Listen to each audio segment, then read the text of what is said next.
Finally tonight, as promised, a special comment on what is in everything but name George Bush's pardon of Scotter Libby. I didn't vote for him, an American once said, but he's my president and I hope he does a good job. That, on this eve of the 4th of July, is the essence of this democracy in 17 words.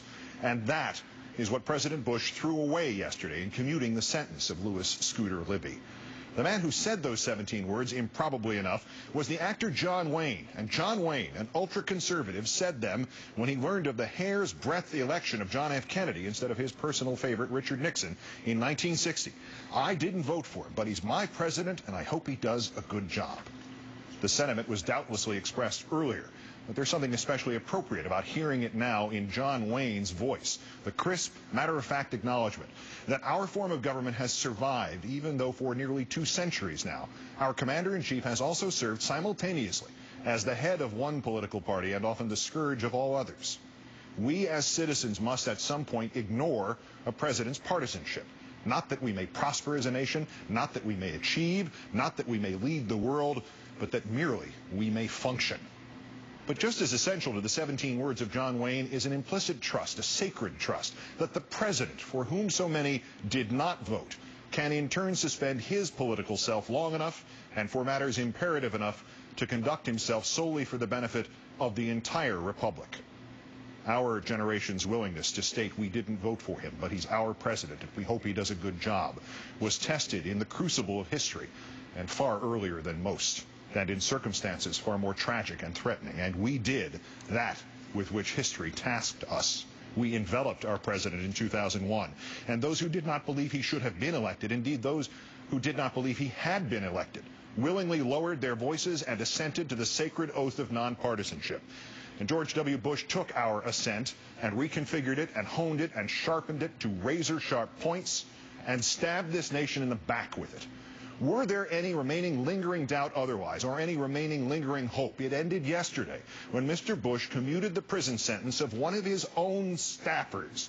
Did so even before the appeals process was complete. Did so without as much as a courtesy consultation with the Department of Justice. Did so despite what James Madison at the Constitutional Convention said about impeaching any president who pardoned or sheltered those who had committed crimes advised by that president.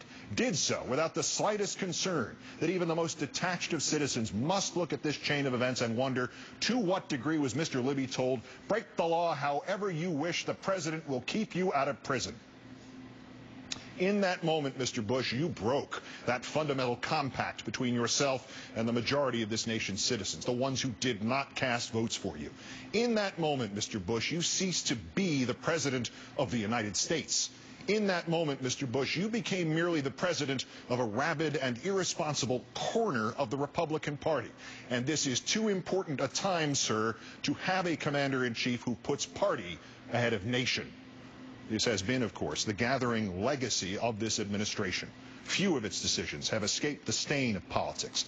The extraordinary Karl Rove has spoken of a permanent Republican majority, as if such a thing, or a permanent Democratic majority, is not antithetical to that upon which rests our country, our history, our revolution, our freedoms.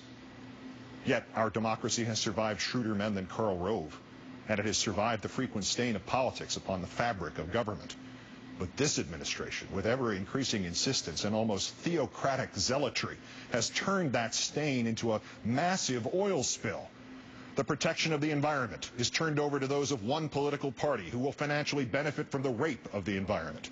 The protections of the Constitution are turned over to those of one political party who believe those protections unnecessary and extravagant and quaint. The enforcement of the laws is turned over to those of one political party who will swear beforehand that they will not enforce those laws. The choice between war and peace is turned over to those of one political party who stand to gain vast wealth by ensuring that there is never peace but only war. And now, when just one cooked book gets corrected by an honest auditor, when just one trampling of the inherent and inviolable fairness of government is rejected by an impartial judge, when just one wild-eyed partisan is stopped by the figure of blind justice, this president decides that he, and not the law, must prevail. I accuse you, Mr. Bush, of lying this country into war. I accuse you of fabricating in the minds of your own people a false implied link between Saddam Hussein and 9/11. I accuse you of firing the generals who told you that the plans for Iraq were disastrously insufficient. I accuse you of causing in Iraq the needless deaths of 3,586 of our brothers and sons and sisters and daughters and friends and neighbors. I accuse you of subverting the Constitution, not in some misguided but sincerely motivated struggle to combat terrorists, but instead to stifle dissent. I accuse you of fomenting fear among your own people, of creating the very terror you claim to have fought. I accuse you of exploiting that unreasoning fear, the natural fear of your own people who just want to live their lives in peace, as a political tool to slander your critics and libel your opponents.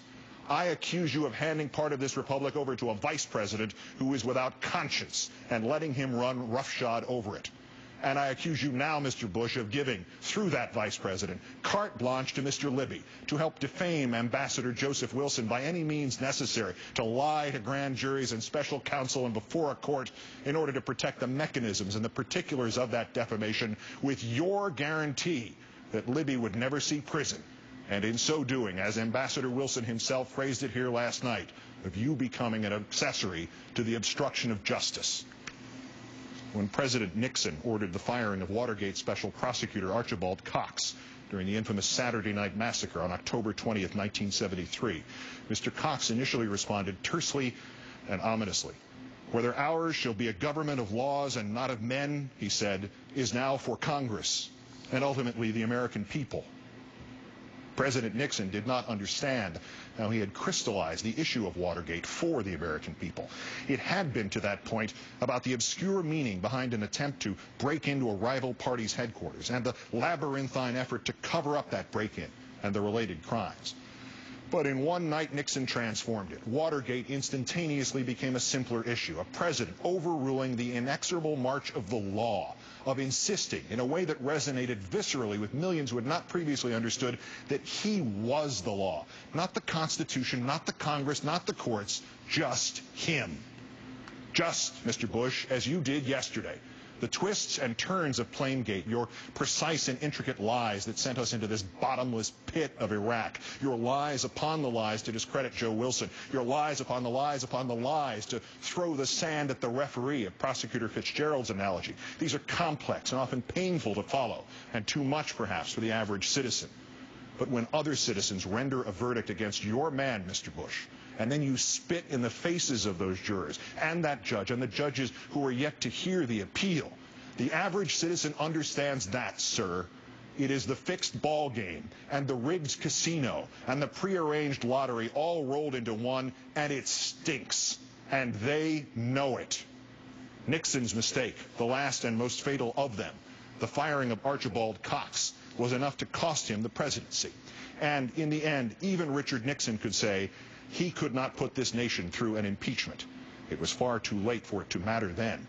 But as the decades unfold, that single final gesture of nonpartisanship, of acknowledged responsibility not to self, not to party, not to base, but to country, echoes loudly into history. Even Richard Nixon knew it was time to resign. Would that you could say that, Mr. Bush, and that you could say it for Mr. Cheney. You both crossed the Rubicon yesterday. Which one of you chose the route no longer matters. Which is the ventriloquist and which is the dummy is now irrelevant.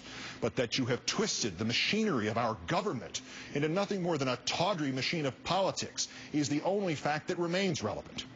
It is nearly July 4th, Mr. Bush, the commemoration of the moment we Americans decided that rather than live under a king who made up the laws or erased them or ignored them or commuted the sentences of those rightly convicted under them, we would force our independence and regain our sacred freedoms.